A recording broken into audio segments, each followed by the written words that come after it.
Hi, Big Steve from Big Steve's Little Farm here. And what I'm going to show you today is how to replace the teeth or the knives on a sickle bar mower.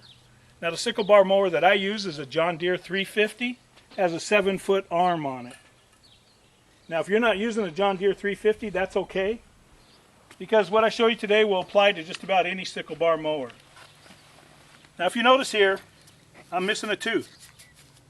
At the beginning of each season, I like to pull this bar off and replace all the teeth on the bar, so you start the season fresh with brand new teeth.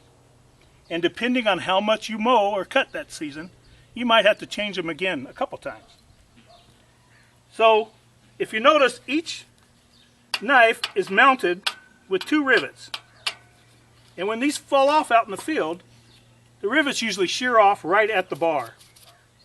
And when they do that, they usually leave part of the rivet stuck inside the mounting holes. And what you'll need to do is get a punch and go along and punch them out. Some of them come out pretty easy, some others that you might need to hammer on pretty good. These 2 are clear of obstruction, so I'm ready to mount my knife. This is what the knife looks like. You can buy them at a Tractor Supply, or you could pick them up at any tractor equipment supply store. They come in a package like this, about 20 to a pack. So I'm going to take my knife and I'm going to mount it, slide it in where the mounting holes match up with the holes on the bar. Now a few years ago, they came out with these nut and bolts, where in the past you had to rivet them back on.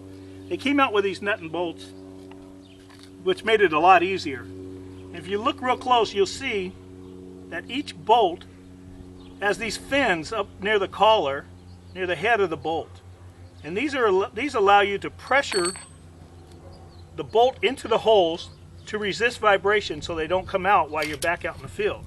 So I'm going to slide the first bolt in that hole, and I'm going to tap it in. And then I'm going to take my second bolt and I'm going to slide it in, but this hole is now obstructed. It's obstructed from this guard right here down below. It's blocking the bolt hole.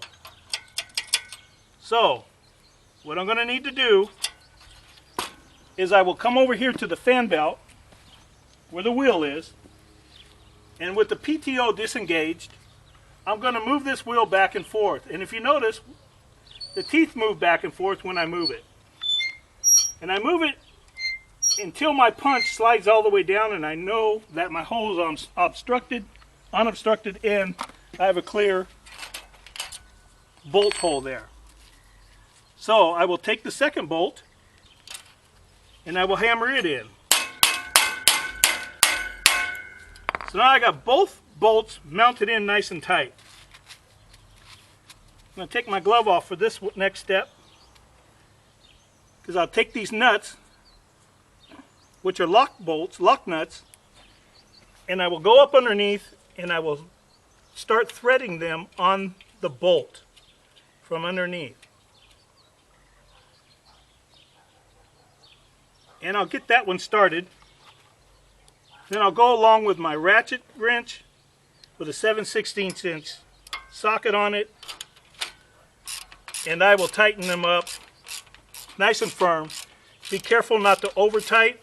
You can snap these bolts off. So just get the bolt on tight enough where they don't snap on you.